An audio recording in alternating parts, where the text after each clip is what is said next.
We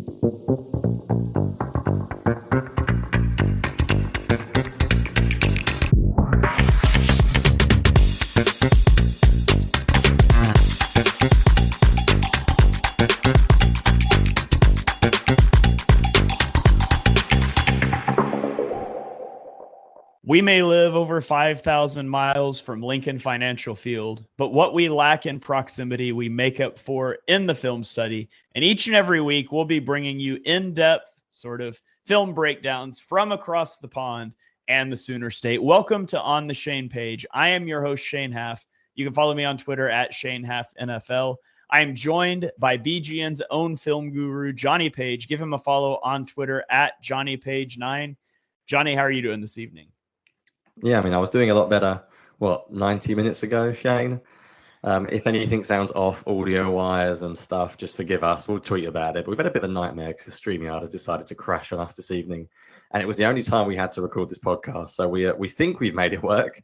We hope people can hear what I'm saying at some point. But yeah, if there are any audio issues, etc., then we do apologize. But yes, I was doing better about an hour ago. I sort of was trying to figure out how we're going to do this, but I think it would actually be a good show, which is why we wanted to do it, because you had quite a good idea that you stole from someone, like all good ideas, which we'll get into in a second. But yeah, fingers crossed we actually get this out to people, because it hopefully should be a pretty interesting lesson. Yeah, if you are watching this live and you drop comments, which we always appreciate, just know we're not going to be interacting with those because we're recording this hours ago. And then I did some editing to upload it. So we're basically recording our video in Skype while I'm screen recording my screen, so I can try to cobble it all together in post-production, and hopefully it works. But what we're going to do today is we are going to go through the Eagles 53-man roster, and we're basically going to briefly touch on each player and sort of put them on a grading scale. This is an idea that I stole from Taylor Kyles. You can follow him on Twitter at tkyles39. He does great work for Pat's Pulpit. He and I have interacted on some draft stuff before, and I saw him post this for the Patriots roster, and I thought it was really cool. So we'll dive into it here in a second. Before we do that, though, I do want to get to a quick review. We're trying to push to 100 reviews before the regular season starts. We are at 52 on Apple Podcasts. We're at 43 on Spotify right now. So keep those coming in. But this one came from Milton Nakobe Jalen, maybe some favorite players there, that said, Shane and Jonny are awesome. The detailed X's and O's analysis has helped me understand so much more about what I'm seeing in these games. So that's always great to hear that Jonny and I both come from an education background, and Jonny still works in education. And I know that's one of the things I really enjoy, is helping people just to understand the game that they love so much just a little bit more. So that may not be what we're doing today. We may not be breaking down film, but we will get back to that, I promise, as soon as we get to the regular season. So without any further ado, Jonny, shall we jump into this? Yeah, do you want to give a very brief explanation? It'd be nice if everyone could see this live, of course, about sort of how we're going to rank each player. You don't need to go into great detail, but basically we're going to go through every single player, as you mentioned, and we're going to sort of give them a very brief ranking in terms of how many categories are there. 8 different categories. So hopefully you'll be able to see, whether you're watching this live, listening to it, check out Twitter timelines or whatever, you'll be able to see the categories we're using. But they essentially go through like the generic All-Pro being number 1, Pro Bowl being number 2, Quality Starter being number 3. A Quality Starter with upside is number 4. So I guess you're saying is not yet there, but has the potential to do it.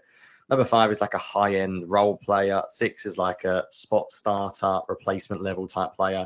Then we've got your backup, and last but not least, someone who we don't actually think should be on the roster. I don't know if we're going to use the practice squad today. It feels a bit mean, the 8th category, basically just disagreeing with Harry Roseman completely.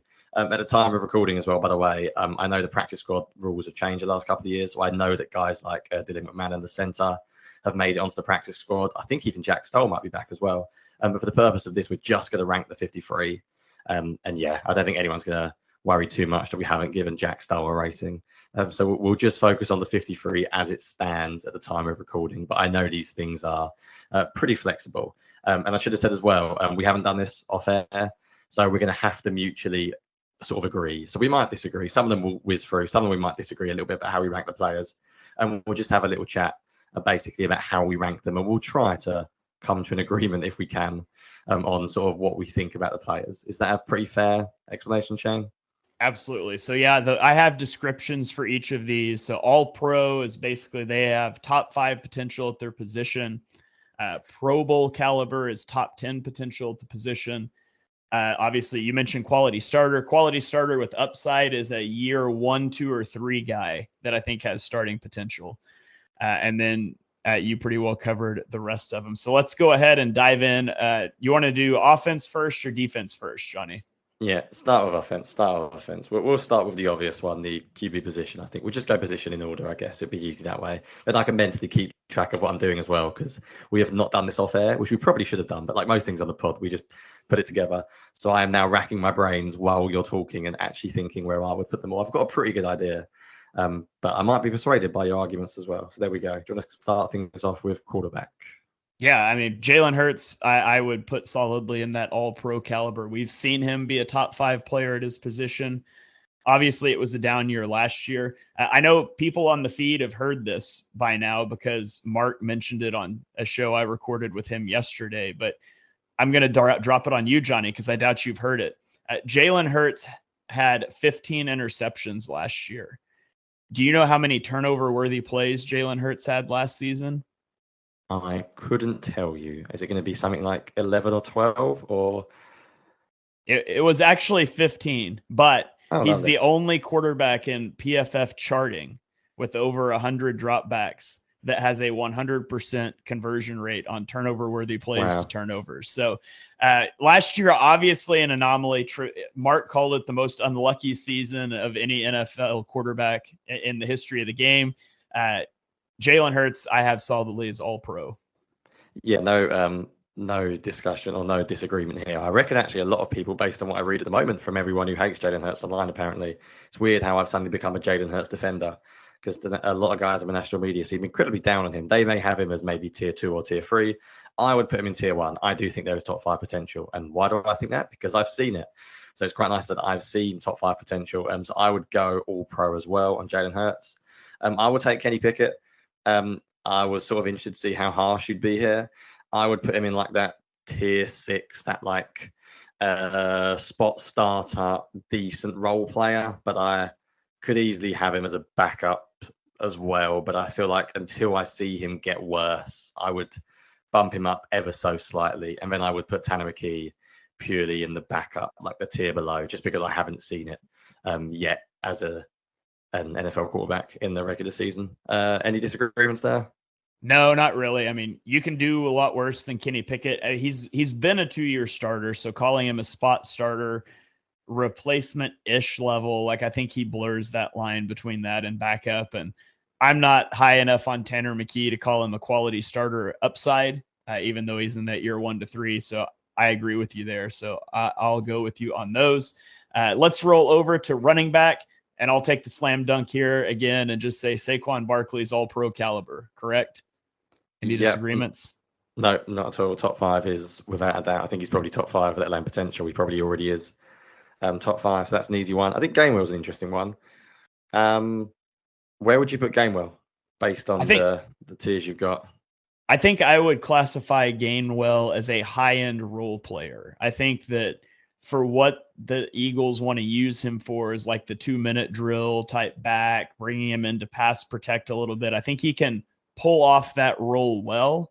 I don't think he's a guy that you want to be your starter, but I think I would have him above just a quality role player. I'd probably say high-end role player that's a little one-dimensional. Interesting. I think I would do the same with Gainwell and Shipley. I think some others might see Shipley more as maybe a potential starter. I'm not sure I see Shipley as a starter. So I think he's more of someone you want to come in and spell the main guy rather than ever be the main guy. So based on this, I would put both of them actually as like high-end role players. So what that tier 5, I'm putting them both in. You disagree? Would you have Shipley above me? I imagine most people listening have Shipley above me. Any arguments? Yeah, I don't know. Shipley's so hard because he's a rookie and we haven't seen it. I would probably put him just a spot down right now as a quality role player rather than a high-end role player because I haven't seen it. But I do certainly think he has that potential. I just haven't seen it in the NFL yet beyond a couple of preseason games. But how much do you really need to see running backs do? Like, do you not know what a running back is? That's true. I feel like they're a pretty easy position to evaluate. I feel like I know what Shipley is sort of already. I highly doubt he's going to dramatically change me. I mean, I should have said at the start, Shane is the man with all the power here because he's the one filling in with the document as we go along. So I think I've argued my case for him being the same as Gamewell. Apparently, I'm the shifty guy now. There you go. I can see based on the spreadsheet you're changing that you're going to give in to me. Yeah, I think I agree with you in most positions. I don't count preseason, but I think running back is one position where you can, and he looked like Will Shipley. Like, he could catch, he could block relatively well. He wasn't going to break one off on like a 50-yarder, but he'll get 5 when there's 3 available. I think he's that kind of back. I don't think he's someone you want to be the guy, but I think he's a perfectly adequate backup. Right, receiver's going to be an interesting one, actually, because the Eagles have had a bit of a random receiver room over the offseason. I will start with the obvious one. This might cause some disagreements from people listening, but I would put AJ Brown tier 1, Devontae Smith tier 2. I absolutely love Devontae Smith, but the way we've categorized this is top 5 potential. As much as I love Devontae Smith, I think top 5 is tough. There are some seriously good receivers out there, and I think expecting him to be top 5 is really, really hard, especially on a team that already has a top 5 receiver, because I think AJ Brown is already in the top 5 this year. Would you disagree with me there? No, I would not. That's how I would stack it up as well. I think when you think about top 5 wide receivers, there has to be, like, I think he's a very good player, but if you ask me off the top of my head who the top 5 receivers are, I would probably name guys like, Justin Jefferson, he's a freak. Tyreek Hill, freakish speed. Jamar Chase, CeeDee Lamb, AJ Brown. Like, those are the kinds of guys I would put in the top 5. I don't think it's disrespectful to Devontae Smith to say he's an incredible player, but he doesn't have that one freakish quality that I think gives him top 5 potential. Like, he doesn't have the big frame. So, he's remarkably good at contested catches for his size. He's got a good release package, but to me, you either need to be really big or really fast, probably, to be top 5. He's neither, but I think, solidly top 10 for sure. Yeah, and you're comparing like top 5 guys like Justin Jefferson, Tyreek Hill, CeeDee Lamb, like freaks of the freaks of the freaks. For him to get top 5 is really, really, really difficult. What about the final 3 then? So for those of you that are not aware, obviously it was Jahan Dotson, Johnny Wilson, and Britton Covey. Very weird 3 when you say it like that. Very, very different players, all 3 of them. How have you got those 3 stacked up? I think I would call Jahan Dotson a quality starter because I kind of said that I think he's a solid wide receiver too. I think if you're a solid wide receiver too, I would call you a quality starter in the league. Johnny Wilson, I could see quality starter upside, because the way I described that was a year 1 through 3 player with starting potential. And I think he's got that down the road. Maybe you say he doesn't have that right now. And maybe we put him down more in like a quality role player at the time being. And then Britton Covey, I have in the backup special teamer role. Like, he's, if we were ranking him as a punt returner, he's probably all pro caliber, but ranking him as a wide receiver, he's a backup special teamer. Yeah, I would agree with you on Covey. I would have him as a backup special teamer. I'm lower on both of them than you, actually. I would definitely not have Johnny Wilson as a quality starter upside. I don't think Johnny Wilson will ever be a starter. I don't think he moves well enough. I think he's always going to be a role player. Like, I think he's got a very, very valuable role. I can go either way to a high-end role player or below, like a spot starter quality role player. I'm happy to put him in the middle as like a high-end role player if that's how you feel a little bit more strongly than me. But me personally, I would have him down 1. I'm still unsure on Johnny Wilson. And Jahan Dotson's a weird one. So I, as you probably saw on Twitter, went back and watched him a little bit because I got a little bit of time off at the moment. And I don't know, like, the film is different in 2023 to 2022. I watched a couple of games in 22 and I watched a couple of games in 23. And I don't know if there was like an attitude or if there was something not particularly right. I don't like the way they used him in Washington at all. Like, I didn't watch every single game. Obviously, I watched about 3. from 2023, but it was quite a lot down the field. There was a lot of deep outs, comebacks, which he's perfectly fine at, but he didn't get any like manufactured touches. Every single time there was like anything short, it was Curtis Samuel. Like every single time, it was incredibly predictable. Despite the fact they killed the Eagles defense twice last year. But anyway, I would probably go with Jahan Dotson as like starter upside. Just because I think the fact that he didn't make Washington's number 2 and they had no real reason to trade him and they did sort of give up on him. And I think based on his film last year, I think you'd say he's got starting potential rather than already being a quality starter. And that's based on going and watching him again. Yeah, it's not that I dislike Dotson. I mean, people listening to this are going to be confused if they heard me on the Breaking News podcast saying that he was like a first-round pick, and he was.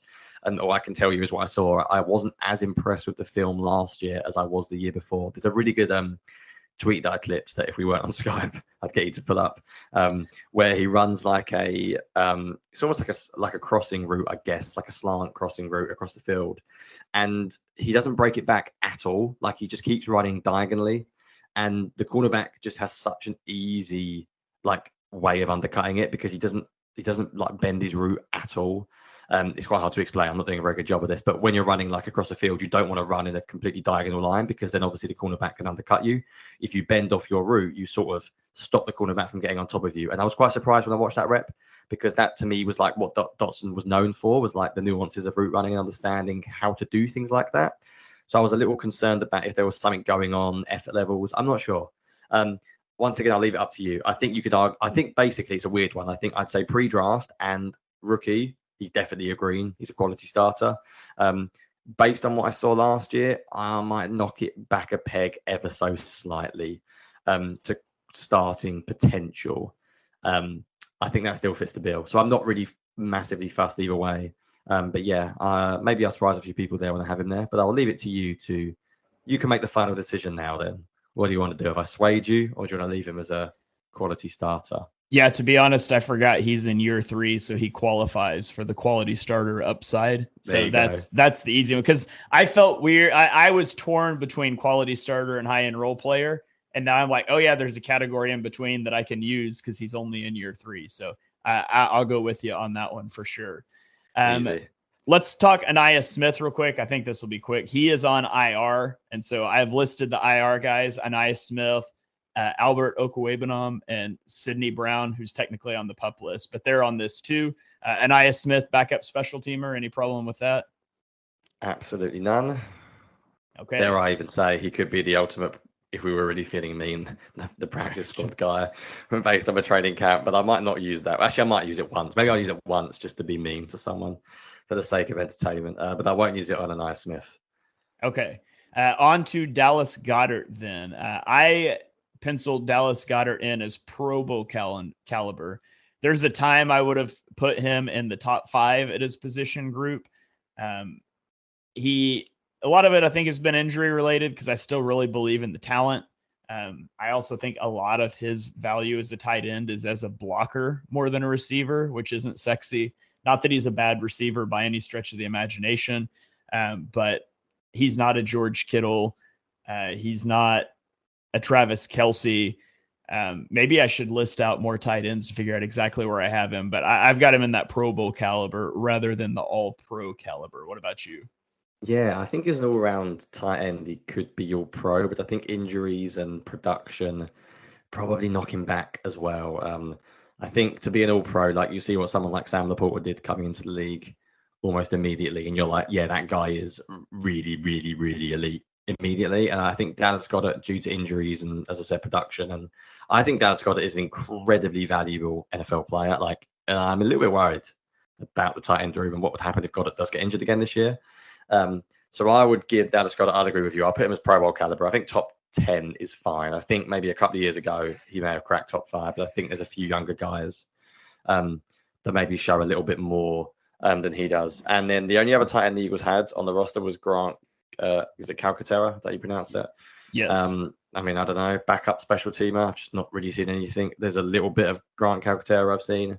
I'd just like to say that hopefully I didn't get CJ Uzama fired. Because I did come on the podcast and was very critical. And I'm joking, by the way, we don't have that kind of impact. But last year it made us laugh when we produced the most critical episode ever on Sean Desire. And then after we released it, he was let go by the Eagles. Or no, he wasn't let go, was he? He was moved upstairs, should we say? CJ he was Uzomah sent to a work camp in Siberia. Yeah, basically. CJ Uzomah had about the worst blocking game I've ever seen from a tight end in preseason for someone fighting for a roster spot who's meant to be a blocking tight end. So that did not surprise me at all. I would give Grant Calcaterra the backup special teamer role. And in all honesty, I'm a little bit concerned about tight end too. So I think Jack Stoll coming back, I'm quite happy about, because at the very least, I know he can block. In fact, this is a bold prediction. Jack Stoll has more snaps than Calcaterra and Albert O this year. Does that count as a bold prediction from me? I don't know if it does, but I think he easily could, because he can block, and I'm yet to see that the other two guys actually can. Yeah. Speaking of Albert O is on IR, backup special teamer for him as well. Yeah, I've now tried to desperately look and think, can I actually use the practice squad player for anyone? It feels really mean now that if I don't hit someone here. Maybe I won't give it to anyone. If I was going to give it to anyone, it might be Albert O, because the potential was there, but oh my goodness, he's just never done it. Like, I like what I see, and I've been quite complimentary. I watch him basically. This is how I watch Albert O, just in 10 seconds. I watch him run a really good route. The quarterback doesn't throw him the ball. I never know why, but there must be a reason why. And then he can't block. And that's basically his career. And I watch him go, wow, he's athletic. And the ball never goes his way. And I'm thinking, if he's that good, some quarterback once in their life is going to actually try and throw him the ball. So it makes me worry about what's going on in training during the week, because I swear he moves well. Like, from a purely athletic, that's a bit of a tongue twister. He looks good. He looks good when he moves. Just no one throws him the ball, and he doesn't do anything. His production is abysmal. Yeah, right. But yeah, if you're a quarterback, how are you not like, hey, let's throw it to the 6'5", 260-pound guy that runs a 4.4 40? There's got to be a reason. Yeah. So I'll go back up special teamer as well. Okay, on to the offensive line. The Eagles kept 9 here. Jordan Mailata. I said Pro Bowl caliber. I don't consider him top 5, but I think maybe top 10 potential. I think he has top 5 potential, but I don't think he's top 5 yet. So it depends how you look at your description. I think he could be, but he's not there yet. So I would agree with you. Should we just go through the 5 starters before we do backups? Let's do it. So I would do Mailata at top 10. So yeah, this is where I think it's weird. I'd put Landon Dickerson top 5, because I just don't think there's that many good left guards that I read about. And I'm not watching every single guard, but I do read offensive line guys. I know Brandon Fulton, basically everyone's on offensive line guy in the world. I know he thinks Landon Dickerson is top 5. So I would put him there. Cam Jurgens is a fascinating one. You can't put him anywhere other. Oh, sorry. Do you disagree with me on Dickerson? I should have said, or are you going top 5 as well? No, I'm with you on Dickerson. I've got him top 5 as well. Jurgens has got to be quality starter upside, because we just haven't seen him at center. So I don't think you can put him in a quality starter. I think by the end of this year, he could be a Pro Bowl caliber. I really do like the idea of Jurgens at center. If he was at right guard, would you say quality starter? Good question. Absolutely not. No, I wasn't overly impressed with right guard, but I felt bad for him, because everything he wants to do is get out in space, and he never did, because Jason Kelce just did it every time instead. Right. And why wouldn't he? He's Jason Kelce. So I would drop Cam Jurgens down. Mekhi Becton, I have no clue. Absolutely not. If you had told me before Jeff Stoutland worked with him, he'd have probably been backup special teamer. Now he's gone to Stoutland University for a few months. I mean, can you be really cheeky and put a quality starter upside? I mean, the Eagles must think he's going to be pretty good, because they're starting him immediately over Tyler Steen without even basically watching him. And Tyler Steen looks all right.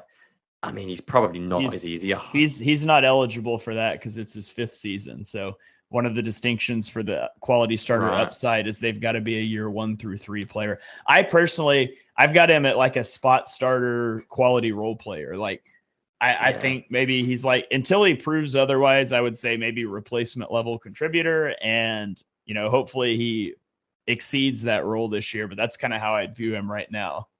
Yeah, I'll accept that. I would accept that. What's tier 6? And then Lane Johnson, when he's discussed it for about 5 seconds, top 5, top 3, top 1. Yeah. You name it. I still think he's underrated by some of the national media. Just the guy doesn't do anything wrong ever. I'm like, fair enough. I still hear people put like other tackles above him, and I'm like, just why? Like, what do they do that Lane Johnson doesn't, basically? Lane Johnson is incredibly. I think the Eagles are I think we as fans just take it for granted that this guy just lines up as an island with no support ever and doesn't get beat. Which, like, yeah, that happens against everyone he plays. So yeah, Lane Johnson's top 5. I take it there's no debate there, or we may get shut down. No, not at all. Yeah, good. I mean, if you told me he was top 1, if you told me he was a top 1 offensive lineman in the NFL, I would not argue with you. Yeah, and then the backups, you can sort of, they're all a bit weird, aren't they? We haven't got Dylan McMahon here because he's not on the 53. He would be on the backup. I think he might actually have a role if Jerkins goes down. So the Eagles have got 4 currently. So Fred Johnson, Trevor Keegan, Tyler Steen, and Darian Kinnard. I guess we can put like the tackles together, Fred Johnson and Kinnard as backups, just because we haven't seen it. There's a part of me that wants to put Fred Johnson as a replacement level quality role player just because of preseason.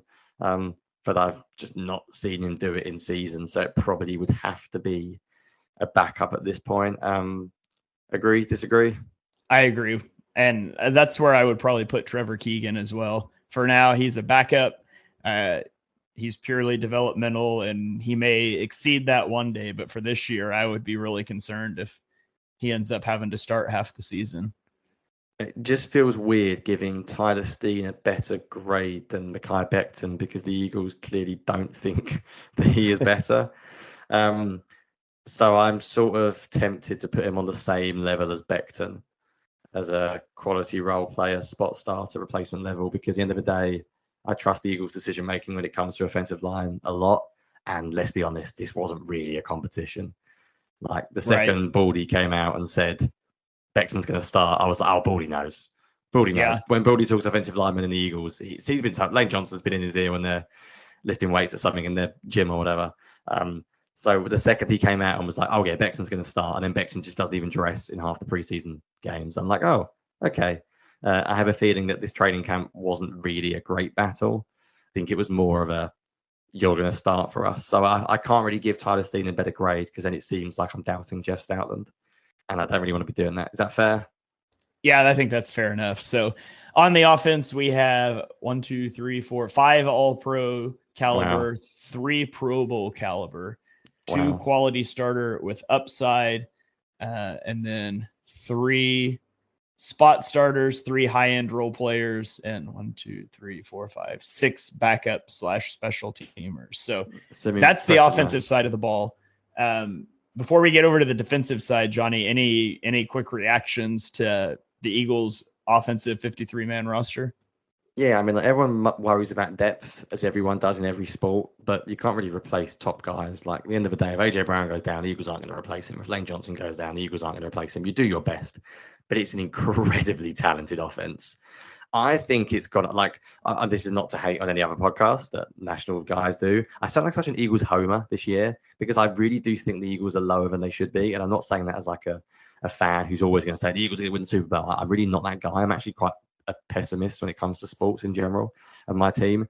I don't get how I've listened to podcasts saying where the Eagles aren't a top 10 offense, but I'd like multiple guys. And I'm looking at it and I'm like, how? Like, someone tell me how. And even if you think Kellen Moore's okay, like, okay, he's had top 10 offenses most of his career. You've got a QB that I think is at worst Pro Bowl caliber. You've got 2 outstanding receivers. You've got a top 5 running back. You've got 2 elite tackles. You've got an elite guard.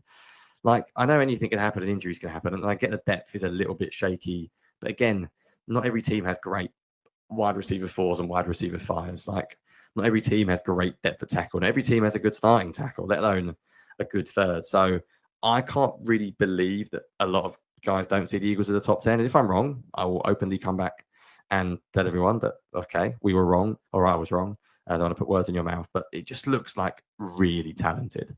Like, I really struggle to look at the offense and think they're not going to score a hell of a lot of points this year. Yeah, same. I mean, you're down on Jalen Hurts. You think last year is what Jalen Hurts is. If you don't think the Eagles will have a top 10 offense this year, because outside of injuries, the only way that I think they're not a top 10 offense this year is if Jalen Hurts proves that he's not the guy. And I certainly don't expect that, but I think there's a lot of people out there that do. I also think it's a what have you done for me lately league, and a lot of people just stick with what they saw at the end of the year when the Eagles looked totally helpless against the blitz, and they think that Jalen Hurts has been figured out. And I guess we'll see. We'll see real fast next Friday in Brazil. Yeah, I'm gonna say something like very controversial as well, so I'll do it very, very quickly. There's a massive elephant in the room, which is Jason Kelce. Jason Kelce is one of the best offensive linemen I've ever watched. I think the Eagles are going to dearly miss him, and anyone says they aren't is kidding themselves. But he is, and this sounds bad, he is one player, and he's a center. And in pass protection, a lot, he's not exactly lining up one-on-one with big defensive tackles and winning one-on-one. Like he's not. I don't know if this is a controversial thing to say, that I think I'd rather lose Kelce than someone like Lane Johnson still at tackle. I think there are ways you can manufacture the run game, and Cam Jurgens is so similar athletically. He's obviously not going to be Jason Kelce, and Jason Kelce is incredible. But basically everything else has got better. Like, except for losing Jason Kelce, either player should improve with age, or they've actually got a better player. Saquon Barkley, huge upgrade. In my opinion, huge upgrade. I don't think Swift was anywhere near as good as others did, as you know. Jahan Dotson over Quez Watkins is absolutely massive. Like Jordan Mailata a year older, and Dickinson a year on. I just think that downgrade from Kelce to Jurgens is not big enough to offset the huge amount of upgrades they make. So yeah, I'll say something a little bit controversial, the elephant in the room, but I think they'll be fine without Jason Kelce. As good as he is one player, and I think the Eagles have got enough to make do without him. Yeah. All right. Well, let's roll on to the defensive side of the ball. Let's start with, okay, I tried to label these like nose tackle and defensive tackle, but we'll just go down the list here. Jordan Davis. Where would you put Jordan Davis on this list? Oh my goodness, this is the one that I struggle with the most. I'm not going to call him a quality starter. He's year 1 to 3. I could go starting upside, but if I'm really honest, I'd probably put high-end role player. I could be persuaded by a starter upside though. Maybe to avoid hate on Twitter, I'll go. Oh, that's a really tough one. Those are the two I was between. It's Yeah. between high-end role player because I think he's exceptional at what he does as a run defender. And I saw some things that he was able to do in the pass game early last year before things started falling apart. So I'm kind of between the high-end role player and quality starter with upside. I would probably lean quality starter upside. That also might have to do with how highly I had him ranked in the draft prospect. I think he was the number 13 player on my board that year. Because again, I'm going to bet on athletic traits and try to work out the rest later. So I probably lean quality starter upside, but I'll go high-end role player if that's where you want to take it, because it was between those two. I think I would go high-end role player right now. There's just flashes, but I want to see more. He could get to Pro Bowl, but I'm not seeing it just yet. Right, should we do the starters again on the defensive line? We'll do it that way. Yeah. Up next we have Jalen Carter and Milton Williams. I take it we're going to both agree Jalen Carter all top 5 already. Absolutely. Yeah, I think if he's not seen by the national media by week 1, he will be by week 10. Is how I think. I thought you were going to say if he's not seen that way by week 1, he'll be seen that way by week 2. Oh right, no, it takes guys a little bit of time to get, but I think he's going to absolutely go nuts this year. Milton Williams. I guess I'd go quality starter. I would go tier 3. Would you go higher or? I would probably go lower. I actually had him kind of between quality role player and high end role player. For me. No, that's a bad opinion. At the very least, he's got to be quality. He's got to be quality starter upside. Because the thing is, this is where it's weird when you judge players. Like Jordan Davis is judged differently because he was a first round pick. I get that, but he's also judged differently because he sort of has to be, because he plays a very different role. Like I think for what you want as your defensive tackle, like what I'm trying to say is, does Milton Williams go to a team and not be like defensive tackle 3? Like, is he not just good enough to be a starter? Is there any team that Milton Williams wouldn't play like significant amount of snaps that plays a similar style? Yeah, I don't know on that. Okay, I'll go with you. No, why don't we go yellow then? Why don't we go starter upside? Why don't we go tier 4? Not yet there, but he's year 1 to 3, so we can use this rule to our favour that we keep rinsing. So if they get better, we can be like, well, we did say he has the upside to do it.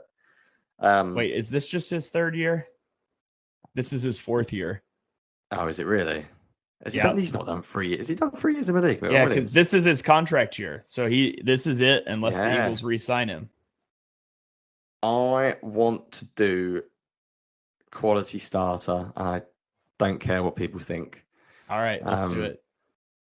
Right, and then the Eagles had 2 more defensive. No, I guess 3 more because Thomas Booker, I guess, if you count as a DT. So I'll do it in order of DT4. So I had Morrow Ajomo. I guess you went all pro caliber, top 5, yeah. On Morrow Ajomo, I had him pro bowl caliber personally. Just you're not as high as him on me. No, I would go as it currently stands, starter upside. Is that fair? Am I too high? I think so. Yeah, I kind of had him as a high-end role player because I think he's really good as a run defender. But given his age and stuff, I'm definitely can see the quality starter upside. So I'll put him there. And then the other 2 guys we've got, I feel sorry for Thomas Booker because we haven't really seen him. He had a really, really good preseason. Really happy he made the roster. He stood out in the 3rd game in particular to me. And I tweeted, I think he'll make it. But I think we just haven't seen anything from him to suggest that he is anything other than a backup special teamer. And I guess you agree with that. And then Tui Pelotu, I don't know. Like, I just don't see a lot, really. Like, sometimes I do, sometimes I don't. I'll go backup special teamer as well. I liked the guy whose name I can't pronounce. Is it PJ Mustafa? Yes. He stood out more in preseason, but I also recognize it's preseason. Who the hell cares? So I'm not going to worry too much about him not making it, but I'd probably go backup special teamer. I think they're a little light after their top 4 guys. Do you disagree with those 2? I do not. Marlon Tuipulotu is the guy I was most surprised made the 53. I thought he wouldn't make it. Yeah, he was. He was probably mine as well. He was one of them anyway. I had a feeling that he wouldn't make it. I think edge could be the hardest one to do out of everything. Actually, edge and to be honest, everything on defense is not hard of an offense. Offense is easy. There's like 5 absolute superstars. Defense is hard. Do you want to take us away with let's do edge and then linebacker?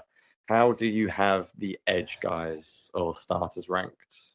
So Josh Sweat, I think I would say quality starter. He's more than a role player. He's been a consistent starter for them. Last year wasn't great. The year before was quite a bit better. I think I would just say he's a quality starter. I mean, Josh Sweat leaves in free agency. I think he's going to get paid to go be a starter somewhere. So that's kind of where I would put him. Yep, I'd agree with that. And I would put Bryce Huff in the same spot. Yeah, me too. We haven't seen it yet. We haven't seen him be a full-time starter. He's going to be this year. I think there's potential. He's a better player than that. There's also a potential he's not. But right now, I think quality starter is how you feel about him. Brandon Graham is tough because he doesn't play a ton anymore. And I don't know that his body at his age could take the amount of snaps it would take to be considered a quality starter. But I think the play he gives in those snaps is of that caliber. But I'll say he's a high-end role player for now. Yeah, can you expect? I mean, Brandon Graham's not going to be a starter, is he, on many teams? So I would go high-end role player as well. Should I take it away with a fun one then, Nolan Smith? Is there the category of just like I have no idea? Like, I mean, he has to be a spot starter role player, tier 6. I don't think you can say he's a backup special teamer. I think that'd be a bit harsh because even if you can't rush a quarterback that well, I think he's good enough as a run player to at least be a role player. Because at the very least, he's a very, very good run defender. He gives it his all. He's a very sort of tough physical player who can get around. He'll make plays because of his athleticism. I think at the highest you could go is quality starter upside. He does have starting potential, but I think that would be generous based on what we've seen so far. Although I must admit, seeing as I've gone from the Nolan Smith hater to like now I feel quite like middling in my opinion of Nolan Smith because the fan base has fully turned. Like that preseason game seemed to just like I've been saying this since last year. I'm saying it since pre-draft. I was anti Nolan Smith. People wanted to draft him at like 10, and I was basically early second round. I was okay with it at 30, but I didn't really see him as a pass rusher. I said in my Bleeding Green film review he could be an off-ball linebacker because I didn't see him as a pass rusher, and I got absolutely killed, as you can imagine in the comments from certain people. Yeah. So, but now I've gone from being like the Nolan Smith defender because now all of a sudden people think he's absolutely useless. And I'm like, well, no. At the very worst, he's a good run defender who's extremely athletic, who's young. Like, you can do worse. Don't get me wrong. He's can't spin inside to save his life right now, but like you can do a lot worse from a player. He can at least play the run. He's at least very athletic. He can at least run around a lot and make some like weird and wonderful plays every week. So I don't think I'm going to drop any lower than that. Although I think there'll be some people that will put him in practice squad based on what I've seen online of late. Yeah, I'll go with quality role player for him as well. Jalix Hunt. Yeah, it's hard for me to put him above a backup right now because I mean he is like edge 5, and the description for backup is purely developmental. I see an on-ramp to quality role player, especially for a guy like Fangio that likes to drop his edges so much. But yeah, I still think until I see him do it, I would have him listed as a backup / special teamer. Yeah. I don't know. Preseason made me think he could jump up one, but I'm probably just like buying into the hype too much. I think this time next year we might be having a different conversation about Jalix Hunt, but I think it's fair to say right now he's I don't know, Shane. His backup special team are harsh. I'm looking at the people we've got. The other backup special teamers like Tuipulotu, Kinnard, Calcaterra, Covey, Tanner McKee. Am I being harsh? I think bump him up one. I think Jalix Hunt falls into the purely developmental portion of that definition, where some of these other guys just fall into the depth player portion. Like I think you can be a backup for different reasons. So for me, Hunt, he's the developmental guy versus like Tuipulotu, Darian Kinnard. Those guys are just depth players. Yep. And then I take it Patrick Johnson, we will go backup special teamer as well, just depth at this point. Yeah. Agreed. Yeah, nothing major to add there. Right, linebacker is very weird. My goodness, this is getting harder. I don't know how to do a linebacker. Is Devin White a quality starter? Depends who you ask. Depends what game you watch from last year. Yeah. If you watch the 49ers game from last year, you give him practice squad. I mean, on the sliding scale of Philadelphia linebackers, he's like Pro Bowl caliber. But if we're judging from a league-wide perspective, I think you say quality starter because if you think about, teams playing 2 linebackers, is he in the top like 64 linebackers in the NFL? Probably so. You could also argue like high-end role player for his pass rushing ability and things, but I think I would say Devin White's quality starter. Yeah, he's not a role player because he's too good in coverage. He can do 2 things really well: rush and cover.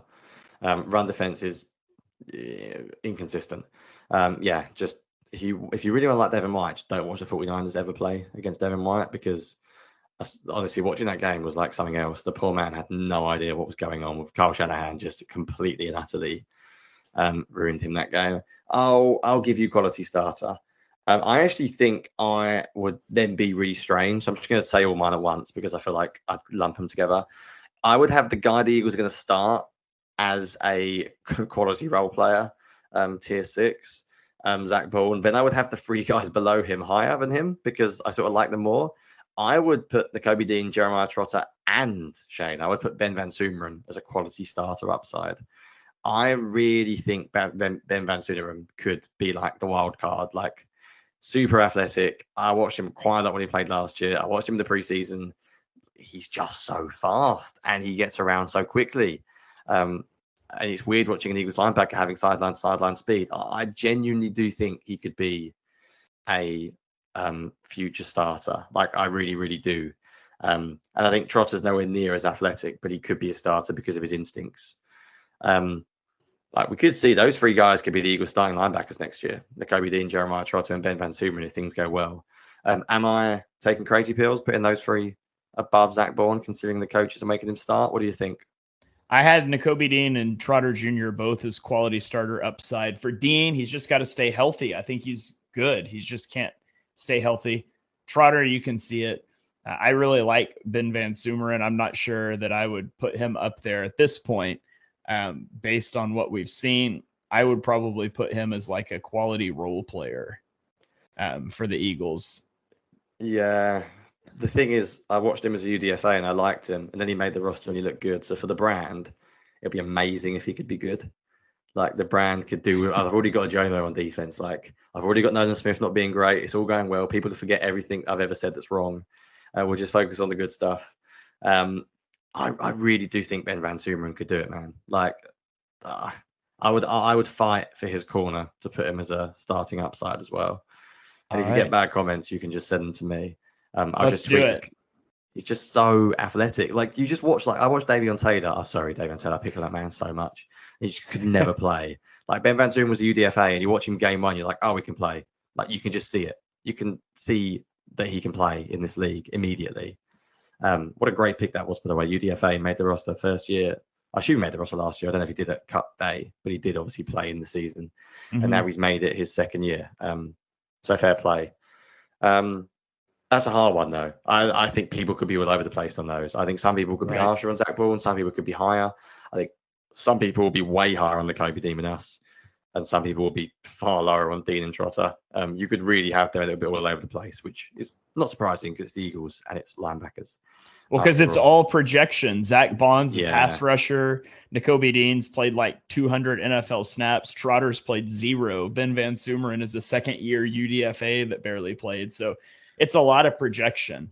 Do you know what's so weird, Shane? If we were to both start NFL teams right now, and you were to say, "Oh, I'll get first 2 picks at linebacker. I'll take the Devin White and Zach Bourne." That's what the Eagles are doing. And I got pick 4 and 5, and I picked Trotter and Ben Van Sumeren. Am I convinced that Devin White and Zach Bourne are better than Trotter and Ben Van Sumeren?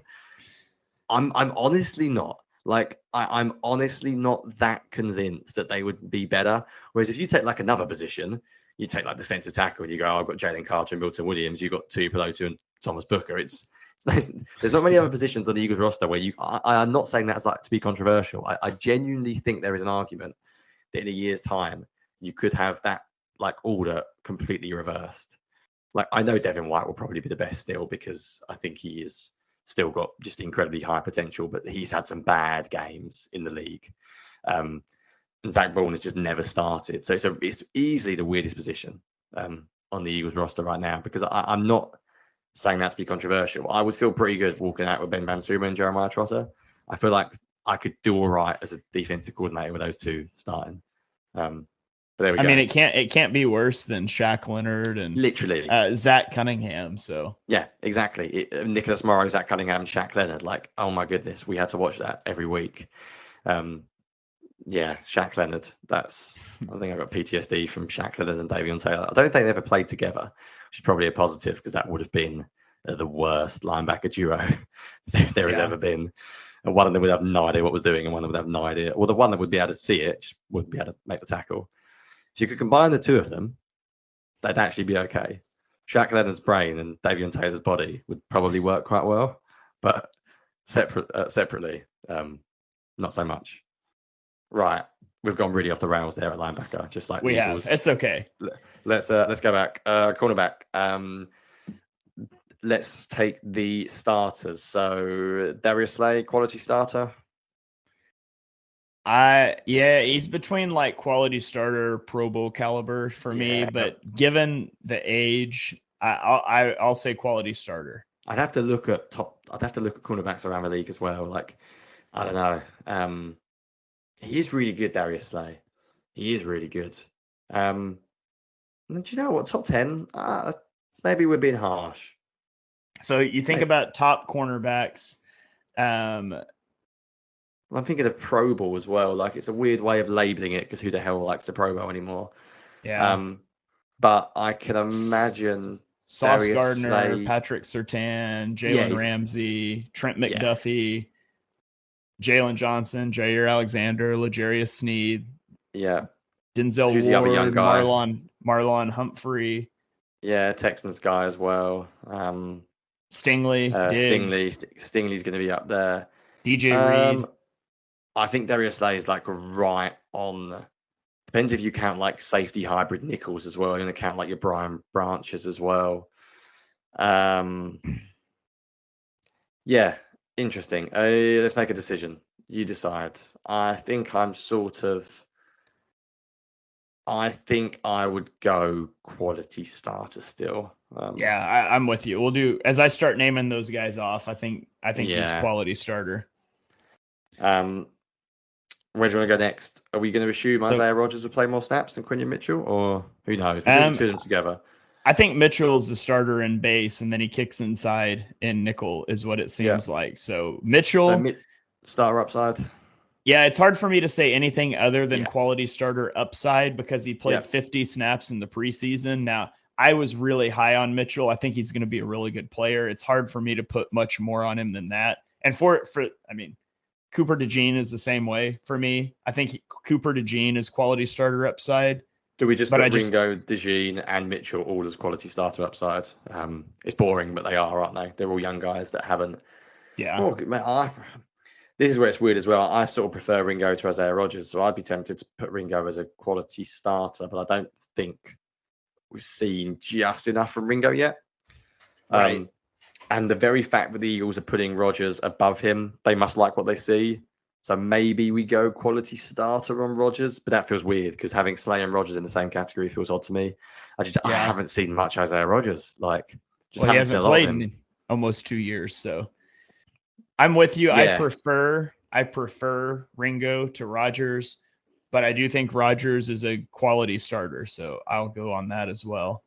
Yeah, fair enough. Let's go quality starter. That's quite a tough position as well, but not as hard as linebacker. And then I think the next one's also quite difficult.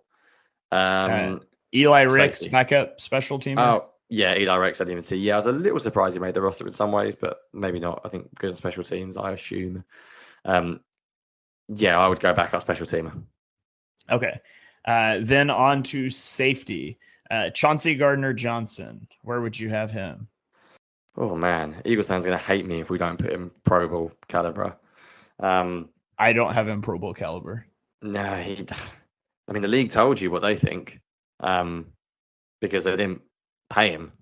And he didn't get much, did he, the year before? I think he plays like his mentality is of a all-pro caliber.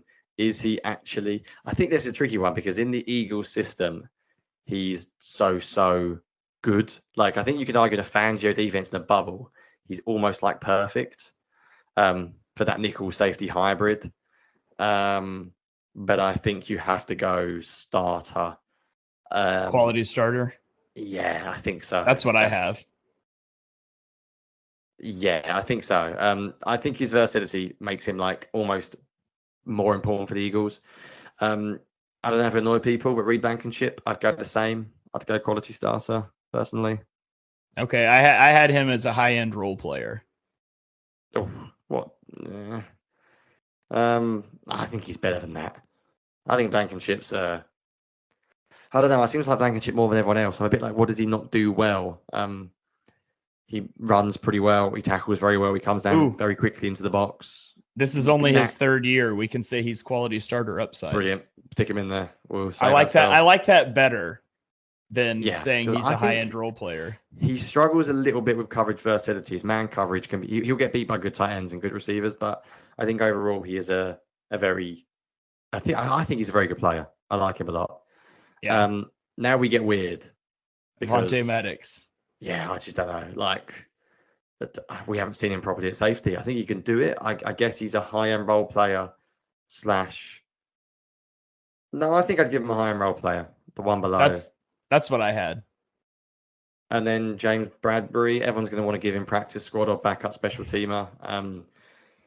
I think at safety, I'd go one above and go quality role player. I think he might have enough juice at safety. I think he made the roster, let's be honest, because of cap, partly. But I think Vic seems to speak the truth Vic Fangio, and he seems to quite like what he's seen from Bradbury. He comes downhill and run defense a lot better than I expected. Given how bad of a tackler he was last year, I did not expect him to come down from depth and make plays in the run game at safety like he did in the preseason. So yeah, I would go quality role player for Bradbury and then one below for Tristan McCollum. backup special teamer. I know And everyone then was outraged if he didn't make the team. I led that charge, apparently. Yeah, because he flies around like 100 miles an hour. Yeah, I've never seen him in coverage. So it's like, I get it, in preseason he stood out, but he must have impressed the coaches because he did make it. Speaking of a guy that flies around and is never in coverage, Sidney Brown is on the pup list. Another guy that I would die for Sidney Brown. But where do you have Sidney Brown? Now that we've got your non-biased take out of the way, I put him in the same as the Ringo, the Jean, Trotter, the Kobe Dean, the quality star upside. I think he could easily be a starter by the end of the year. I think he's going to always be more of a role player than an every down player, but I think he can do a number of different roles well, and he's also just awesome to watch on film. So why the hell not? All right. And that wraps up our defense. So any quick thoughts on the defense, and then we'll label the special teams and get out of here. Yeah, so just quickly, because you added them all up with your crazy maths, which might be harder for the defense because they've got a very defense heavy. But essentially, they've got, 5 superstars on offense, and that doesn't even include Darius Slay. If you include Darius Slay, Devontae Smith. If you include all Pro and Pro Bowl on offense, we're talking 9. 8 of 11 starters on offense, That's 1 of 11 mental. starters on defense. And on defense, we've just got Jalen Carter. Yeah. But then again, I think the actual starting unit is pretty strong.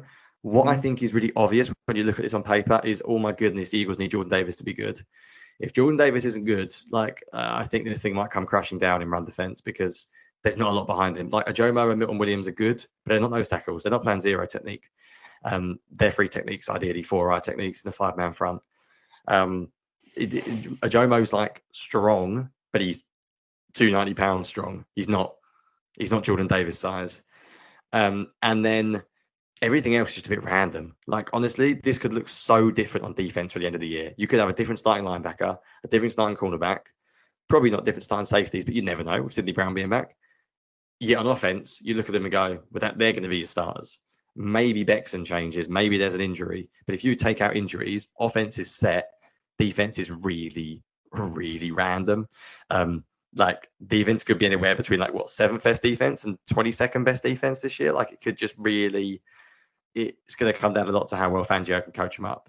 But it's a pretty fun unit. I got to admit, there's been worse defenses I've watched. It's a pretty fun group, even if I'm not sure about everyone.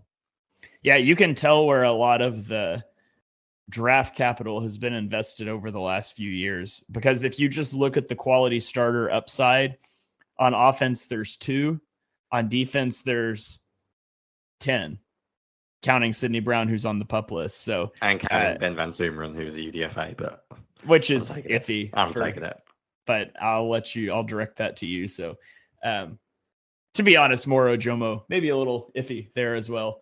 Wow. I just realized you have Moro Jomo in a higher tier than Jordan Davis.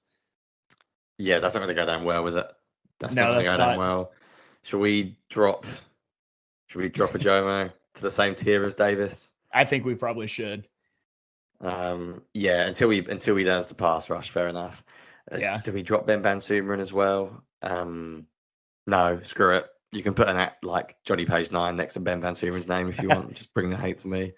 Sounds good. The good news is hopefully he doesn't play, so I can't really be wrong either. Because if he doesn't play very much, well, can't prove it. That's true, unless the linebackers are a dumpster fire like last year, and everybody's like, well, Jonny said Ben Van Sumeren is a quality starter. Why is he not out there? No, I said starting potential. Then we can just tell everybody Vic Fangio doesn't know what he's doing too, like we did with Sean Desai and Matt Patricia. But we can play the greatest hits. I hope it doesn't come to that this year. But real quickly before we get out of here, let's talk special teams. Obviously, they keep Jake Elliott, Rick Lovato, and Braden Mann. No surprises there. For Jake Elliott, I would put Jake Elliott in that all-pro caliber. I mean, I think he's got the potential to be a top 5 kicker. Missed extra point / field goal in the first preseason game, notwithstanding. Where do you have Jake Elliott?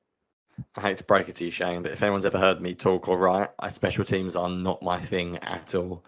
So I'm going to put Jake Elliott as a top 5 because he doesn't miss. And I think for kickers, not missing is good. So I'm going to go Jake Elliott, all pro caliber. And then I really don't know much about they've got the long snapper and the punter. I don't recall them being a problem. So I'm going to go, they are good starters. And you can tell me if I'm horrendously wrong. Now I'm with you. They must be quality starters. I've not noticed them. So that works for me. Yep. Yeah, there we go. That's the Eagles 53-man roster on Skype in a very weird way. Hopefully this comes through. This. Hopefully you guys are actually hearing this because the recordings all worked. Yeah, we may have just talked into a mic for an hour and no one will ever hear it. You know, you hear of things like that. It's never happened to me. You do. It's a bit scary. It's a bit scary. If not, we'll just tweet the graphic out and then people can just make their own minds up and imagine what we'd say. We probably haven't said anything that will shock too many people based on our previous opinions anyway. But yeah, there we go. Overall, Shane, pretty good roster. Like a little bit top heavy, but do you know what? If I could philosophically give me an elite offense and a defense with pieces that could work, like, yeah, I think everyone's a little bit further down on the Eagles than I am this year. I think it's a very boring take, but it's going to come down to the coordinators, isn't it? It's going to come down to what Kellen Moore and Fangio can do. If they have really good coaching years, I think Howie has done a good job giving them both the talent. They need to respectively do what they need to do. Like the Eagles are not trying to have a top 5 defense this year. I think they've got enough pieces there. If Fangio can't get this unit to average, then I think that's a little bit of a worry. And if Kellen Moore can't make this a top 5, 6 offense, I think that's also a bit of a worry personally. But there we go. Yeah. All right. Well, there you guys have it. We only have one episode left to fill until we're getting to week 1 film reviews. And we've got a special season preview planned for you guys. We are going to be joined by Brandon Lee Gouton from Bleeding Green Nation. So you guys be sure and tune in to what will hopefully be a live podcast because surely by then StreamYard will be fixed. And we'll break down season expectations and predictions with BLG. That'll be a fun show. So you guys come out and show your support to that one. You can follow us on Twitter. Be sure you follow the podcast at Eagles Pin Pull. We tweet out promo clips from nearly every episode. Again, 5-star ratings and reviews are greatly appreciated. Follow us on Twitter. I am at Shane Half NFL. He is at Jonny Page 9, and we will catch you guys next time.